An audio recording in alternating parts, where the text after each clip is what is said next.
Hello class 11th।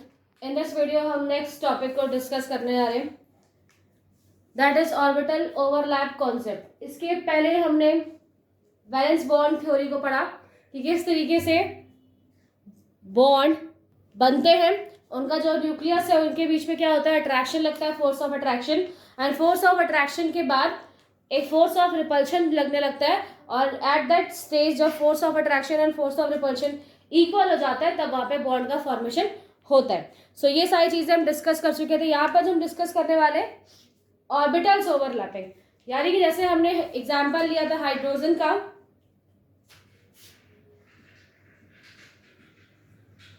So in case of hydrogen एक nucleus है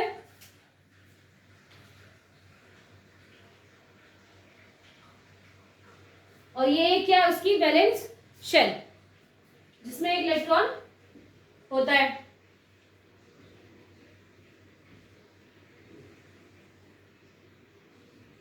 ठीक है,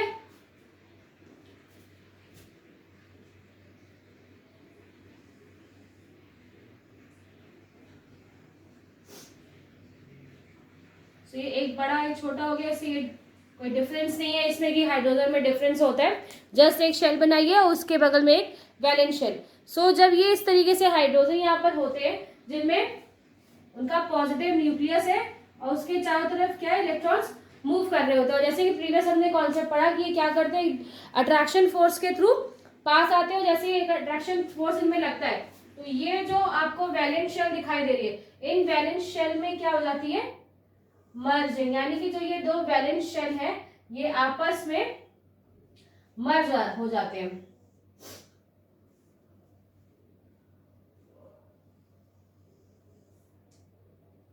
ओके, सो ये क्या हो गया, एक शेल वैलेंस शेल इस हाइड्रोजन की, ये वैलेंस शेल इस हाइड्रोजन की, और ये आपस में क्या हो गए, मर्ज हो गए। तो ये जो आपको मर्जिंग दिखाई दे रही है, ये एक H और ये H, और ये जो आपको यहाँ पे मर्जिंग दिखाई दे रही है, यहाँ पर जो ओवरलैपिंग हो गई है, सो इट्स कॉल्ड, तो यहाँ पर जैसे आपको ये दिखाई दे रही है कि मर्जिंग, यहाँ पर दो हाइड्रोजन जो यहाँ पर मौजूद है उनकी वैलेंस शेल क्या हो गई है, मर्ज हो गई है। और मर्ज होने की वजह से जो ऑर्बिटल्स है, यानी ये एटॉमिक स्ट्रक्चर पे हाइड्रोजन है, हाइड्रोजन का जो एटॉमिक स्ट्रक्चर, एटॉमिक ऑर्बिटल है, इनके बीच में क्या हो जाती है, मर्जिंग हो जाती है। और ये जो फिनोमिनन है, इस फिनोमिनन को हम यहाँ क्या बोलते हैं, ओवरलैपिंग। इसे हम क्या बोलते हैं, ओवरलैपिंग।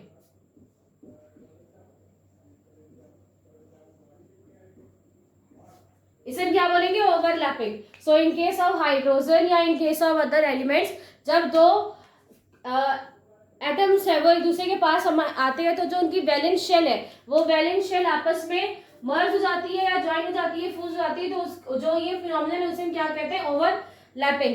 एक्चुअली इससे होता क्या है, ये जो इलेक्ट्रॉन्स है जो कि आपको यहाँ पे दिखाई दे रहे हैं कि वैलेंस शेल में एक इलेक्ट्रॉन है और यहाँ पर भी वैलेंस शेल में इलेक्ट्रॉन है, तो जब मर्जिंग होती है तो इलेक्ट्रॉन्स क्या करते हैं, एट द सेंटर यहाँ पर आकर रुक जाते हैं और एक हाइड्रोजन अपना एक बॉन्ड शेयर, इलेक्ट्रॉन शेयर करता है, दूसरा हाइड्रोजन एक इलेक्ट्रॉन शेयर करता है। इस तरीके से एक बॉन्डिंग आपको देखने को मिलेगी। और हमें याद है कि पेयरिंग ऑफ इलेक्ट्रॉन, यानी कि जब इलेक्ट्रॉन्स पेयर, कोई भी जो इलेक्ट्रॉन है वो आपस में पेयर हो रहे हैं तो किस तरह की बॉन्डिंग वहां बनती है, कोवेलेंट बॉन्ड।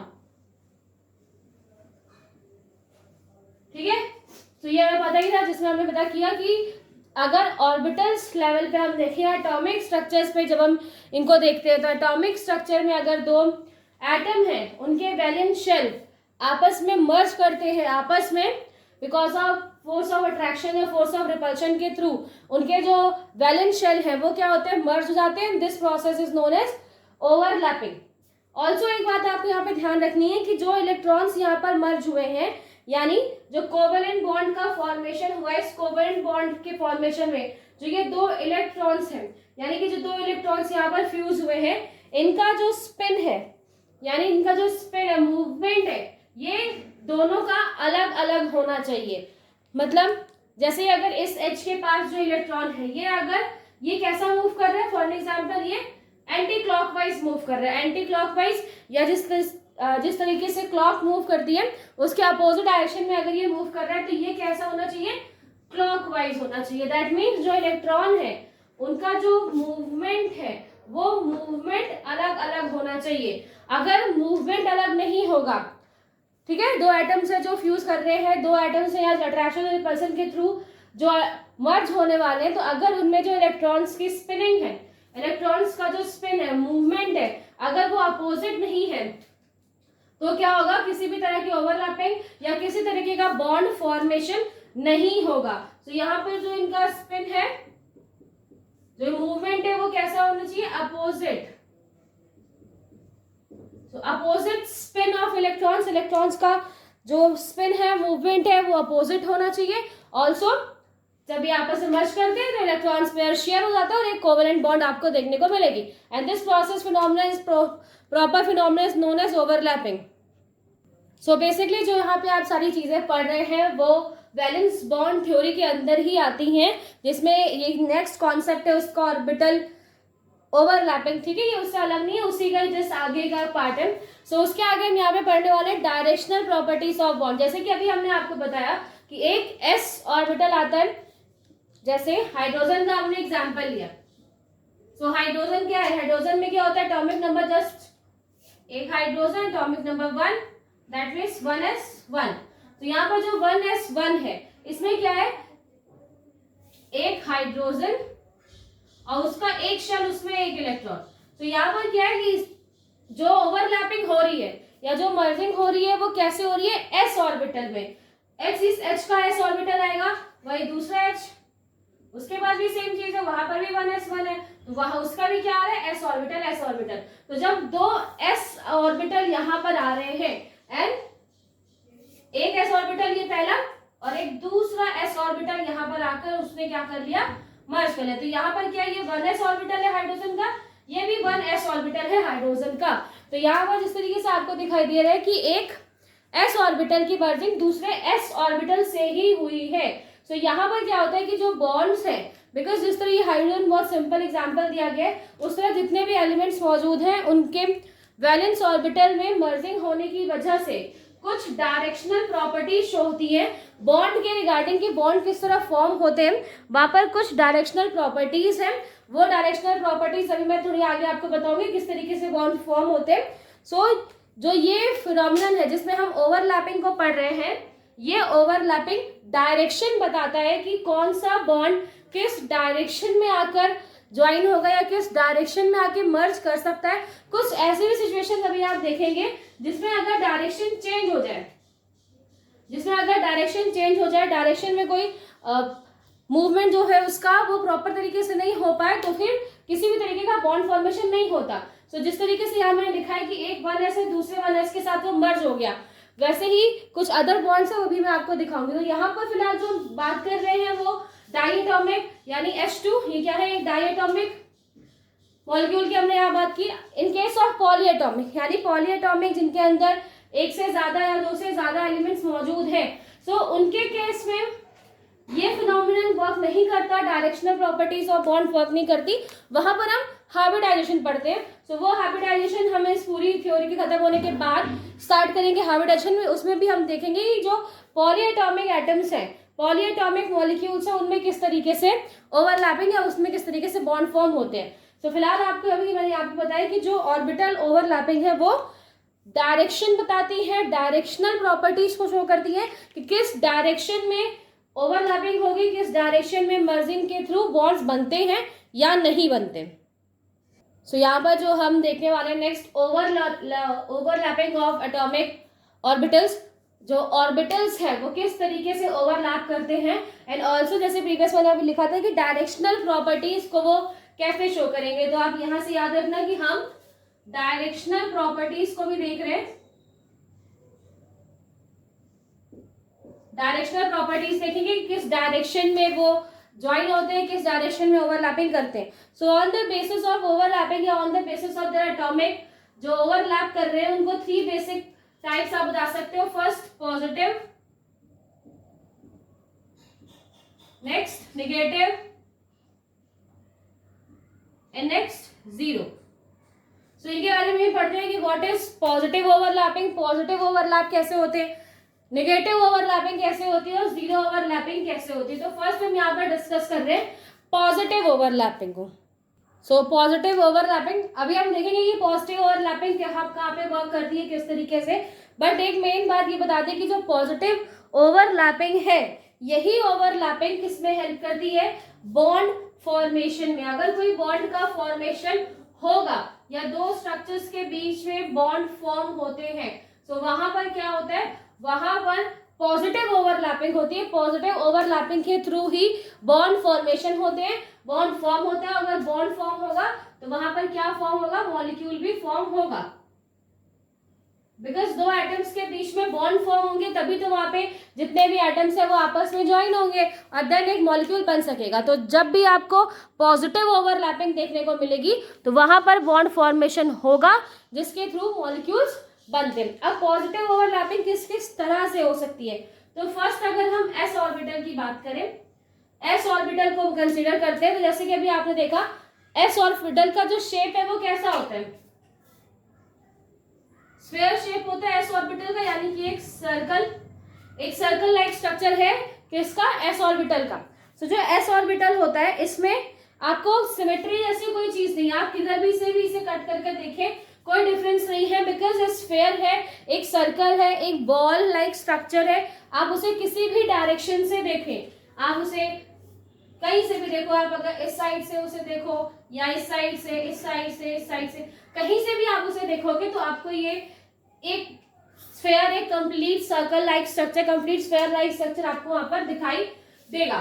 सो जो एस ऑर्बिटल है, एस ऑर्बिटल जब एस ऑर्बिटल के साथ, यानी कि पहले हम ऐसा एग्जांपल ले रहे हैं जहां पर एस ऑर्बिटल के साथ कंबाइन कर रहा है। तो अगर एस ऑर्बिटल, छोटा बना देते हैं, एस ऑर्बिटल जो कि कैसा है, स्फीयर शेप का है और ये एस ऑर्बिटल के साथ ही क्या हो रहा है, मर्ज होता है।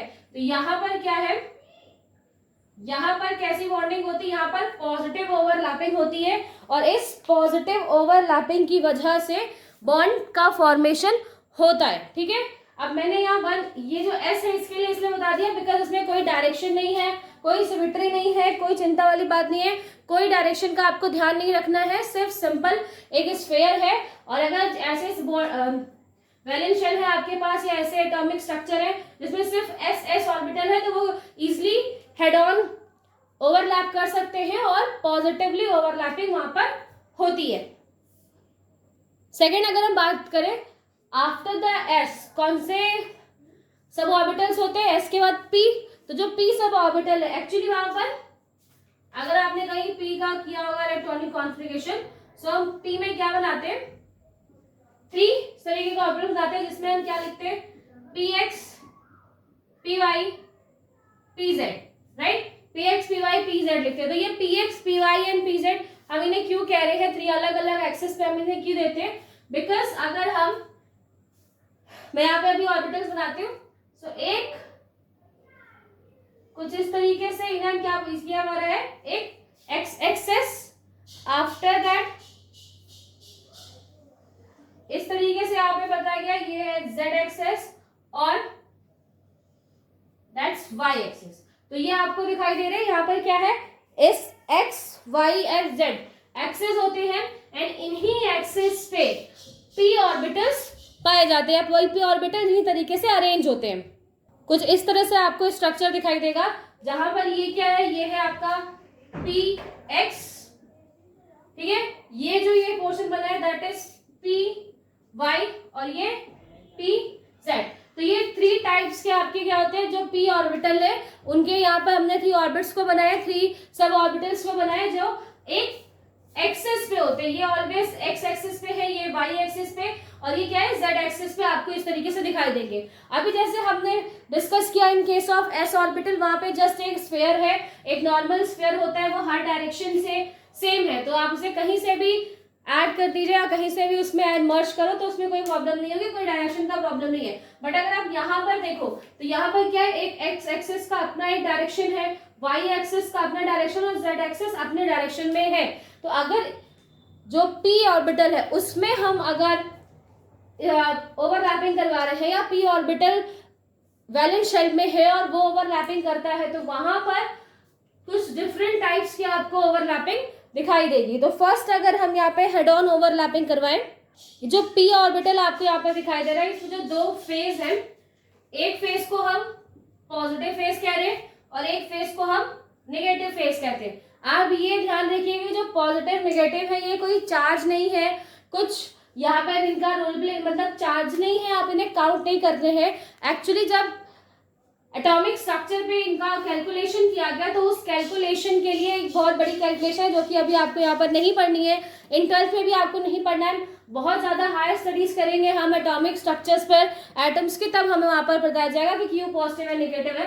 तो जस्ट आपको देखना है कि जो पी ऑर्बिटल है उनके दो फेज है, उसमें एक फेज कैसा होता है पॉजिटिव और एक फेज होता है नेगेटिव। अब ये पॉजिटिव नेगेटिव फेज ही डिसाइड करेंगे कि किस तरह की ओवरलैपिंग हो रही है और ओवरलैपिंग हो भी रही है या नहीं।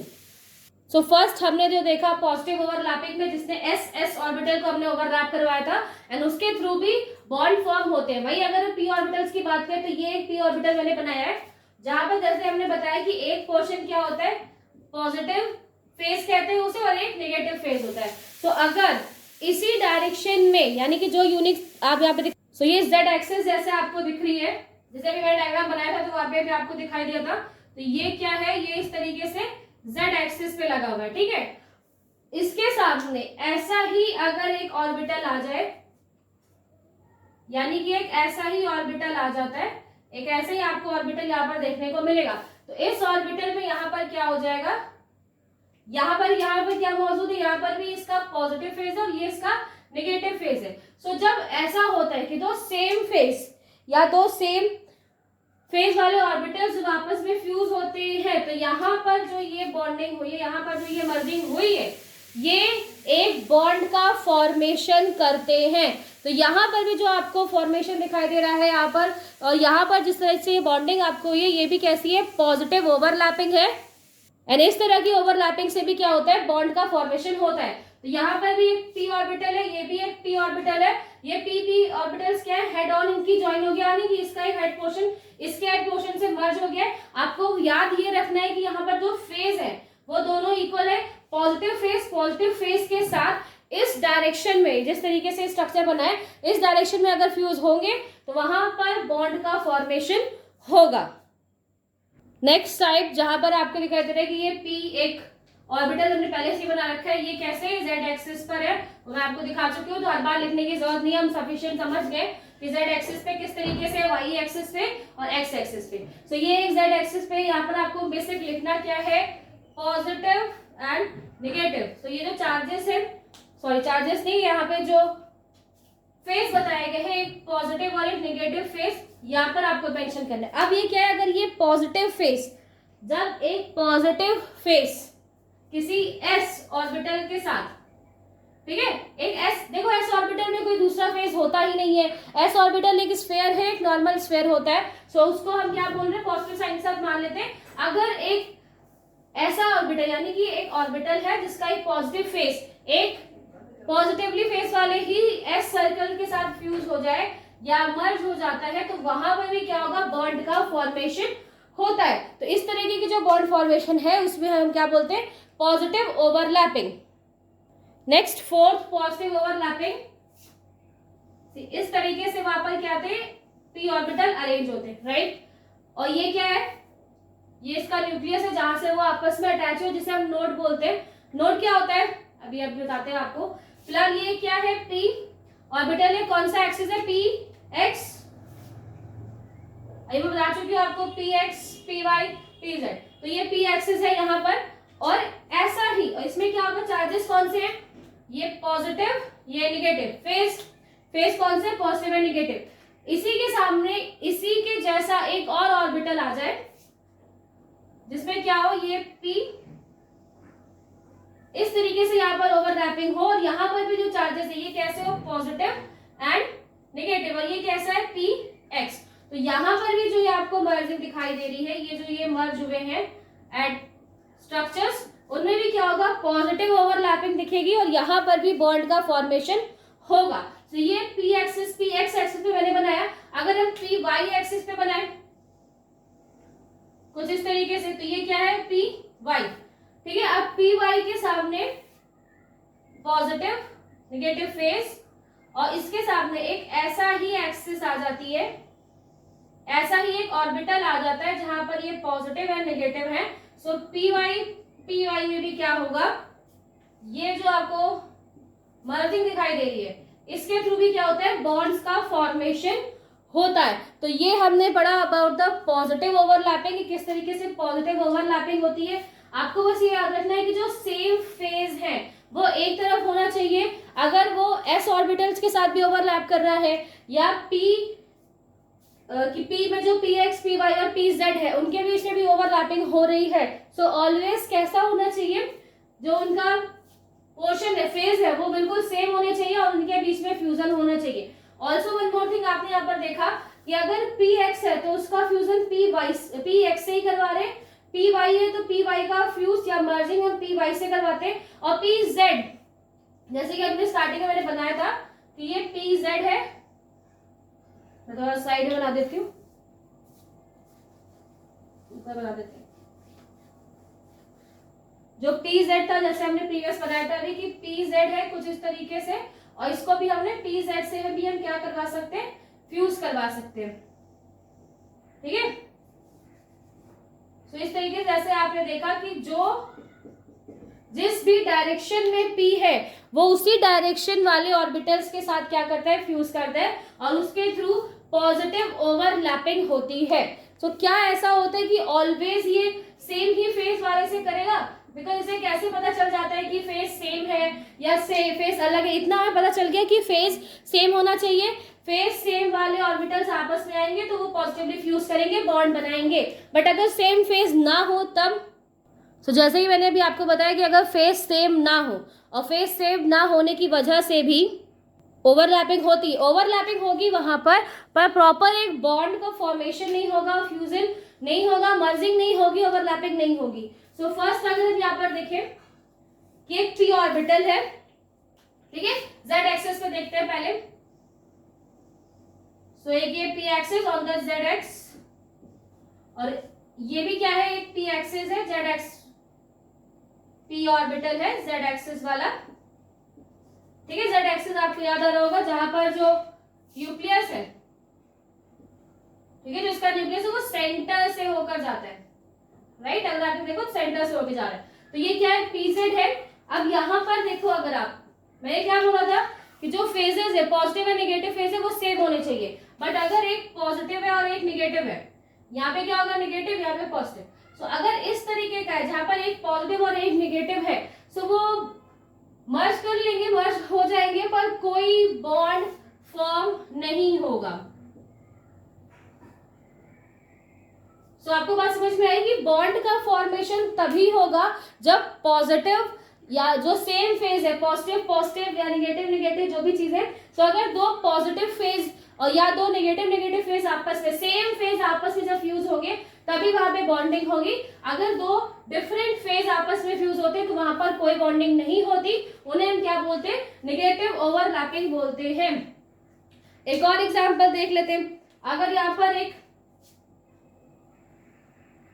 p ऑर्बिटल है, p ऑर्बिटल, ये नेगेटिव एंड ये पॉजिटिव, एंड ये किसी s ऑर्बिटल के साथ फ्यूज कर रहा है जहां पर पॉजिटिव है, तो यहाँ पर क्या है कि यहाँ पर भी बॉन्ड का फॉर्मेशन नहीं होगा, बिकॉज यहाँ पर भी क्या है, पॉजिटिव एंड नेगेटिव दो अलग अलग फेजेस ने आपस में ज्वाइन किया, फ्यूज हुए, जिसकी वजह से किसी तरह की ओवरलैपिंग नहीं होगी, किसी तरह का कोई बॉन्ड यहाँ पर फॉर्म नहीं होगा।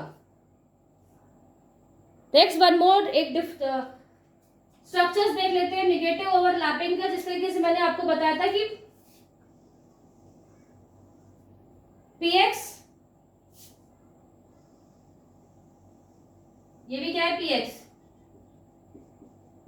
ठीक है। अब इसमें क्या हुआ है, अगर ये सेम फेज वाले होते तो इसमें ऑफ कोर्स बॉन्डिंग हो सकती है, बट यहाँ पॉजिटिव नेगेटिव और यहाँ पे नेगेटिव और यहाँ पॉजिटिव, अगर इस तरीके का यहाँ पर फॉर्मेशन है, सो ये क्या है, ये जो मर्ज हुए हैं ये बॉन्ड का फॉर्मेशन नहीं करेंगे, किसी तरह की कोई बॉन्डिंग नहीं होती है। तो अगर सेम फेज है तो वहां पर पॉजिटिव ओवरलैपिंग होगी और पॉजिटिव ओवरलैपिंग से बॉन्ड बनेंगे, एंड वहीं अगर फेज अलग अलग है, पॉजिटिव नेगेटिव अलग अलग है, तो वहां पर नेगेटिव ओवरलैपिंग होती है और किसी तरीके का बॉन्ड फॉर्मेशन नहीं होगा।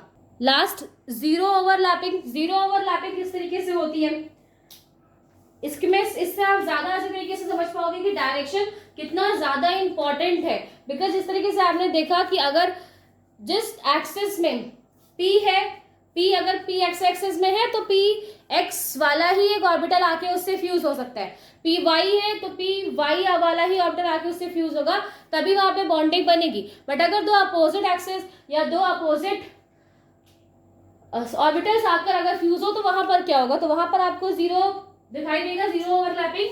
फर्स्ट एक p ऑर्बिटल में जैसे कि मैंने बताया था ये सेंटर को एक्चुअली हम यहाँ पे क्या बोलते हैं, नोड बोलते हैं। नोड, अब ये नोड क्या होता है, नोड एक ऐसा एरिया है या एक ऐसी जगह है हमारे इस ऑर्बिटल्स में जहां पर इलेक्ट्रॉन्स मिलने की जो प्रोबेबिलिटी है वो ना के बराबर होती है। मतलब यहाँ पर आपको इलेक्ट्रॉन्स नहीं मिलेंगे, यहाँ पर कोई भी इलेक्ट्रॉन आपको देखने को नहीं मिलेगा। बिकॉज ये क्या है, न्यूक्लियस है, ये सेंटर है न्यूक्लियस, और न्यूक्लियस में क्या होता है, पॉजिटिव चार्ज होते हैं। तो यहाँ को कोई भी आपको न्यूक्लियस में इलेक्ट्रॉन्स, यानी कि ये जो फेज आपको यहाँ पर दिखाई दे रहा है, इस फेज में कोई भी इलेक्ट्रॉन्स नहीं दिखाई देंगे। इन द p ऑर्बिटल्स जो इलेक्ट्रॉन्स है वो कहाँ होते हैं, इन p ऑर्बिटल्स की तरफ शिफ्टेड होते हैं, इन p ऑर्बिटल्स की तरफ मूव है, और यही p ऑर्बिटल आपस में बॉन्डिंग करते हैं। तो यहाँ पे जो इलेक्ट्रॉन्स है वो न्यूक्लियस के बिल्कुल पास में नहीं है, न्यूक्लियस से दूर होते हैं। और अगर इस टाइम क्या होगी, अगर ये एक ऐसा है, यानी कि ये एक एक्स एक्सिस पे बना हुआ है, ठीक है, एक एक्स एक्सिस पे बना हुआ है ये, और इससे क्या हो, एक एस ऑर्बिटल, ठीक है, एक एस ऑर्बिटल अगर आके इससे फ्यूज करता है, तो अगर आप यहाँ पर देखें एस ऑर्बिटल में क्या होता है, एस ऑर्बिटल में एक न्यूक्लियस और उससे लगा हुआ एस। तो जितने भी इलेक्ट्रॉन्स है कहां पर एस ऑर्बिटल में, वो यहीं पर है, वो इसी के पास है, ठीक है। जो भी अगर एस ऑर्बिटल आएगा फ्यूज करने के लिए, तो जितने भी इलेक्ट्रॉन्स है वो कहां पर है, वो एस ऑर्बिटल के पास ही होते हैं।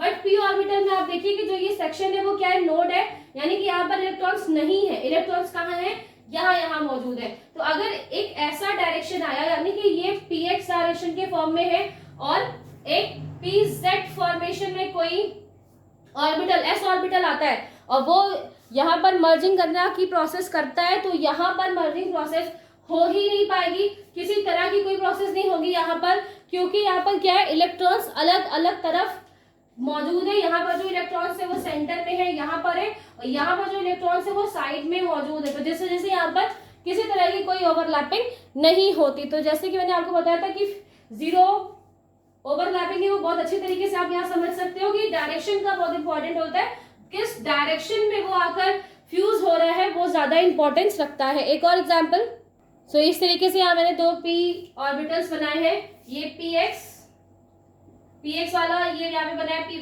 वाला।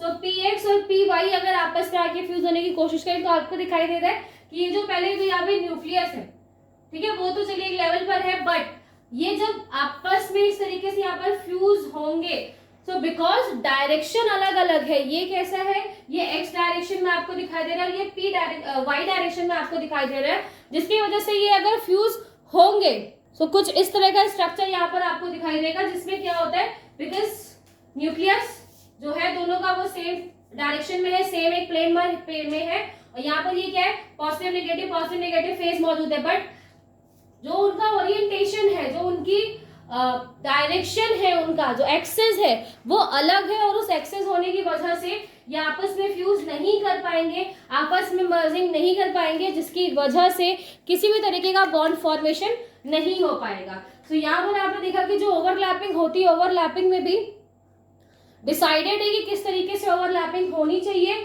हमेशा एक बात आप यहाँ पे ध्यान रखिए, जो p एक्सिस है, px, py, pz, वो जब भी ओवरलैपिंग करेंगे और पॉजिटिव ओवरलैपिंग है तो px की ऑलवेज px के साथ, py की py के साथ, pz की pz के साथ ही होगी ओवरलैपिंग। तब आपको पॉजिटिव बॉन्ड या पॉजिटिव ओवरलैपिंग के थ्रू बॉन्ड का फॉर्मेशन होते हुए दिखाई देगा। अगर कोई और एक्सिस होगा, जैसे यहाँ पर हमने देखा ये px है और ये py है, अगर दो अलग अलग ऑर्बिटल्स के बीच में अगर हम ओवरलैपिंग करने की कोशिश करेंगे तो वहां पर ये अच्छी तरीके से ओवरलैपिंग नहीं हो पाएगी। सो यहाँ पर हमने डिस्कस किया कि किस तरीके से ऑर्बिटल्स की ओवरलैपिंग होती है।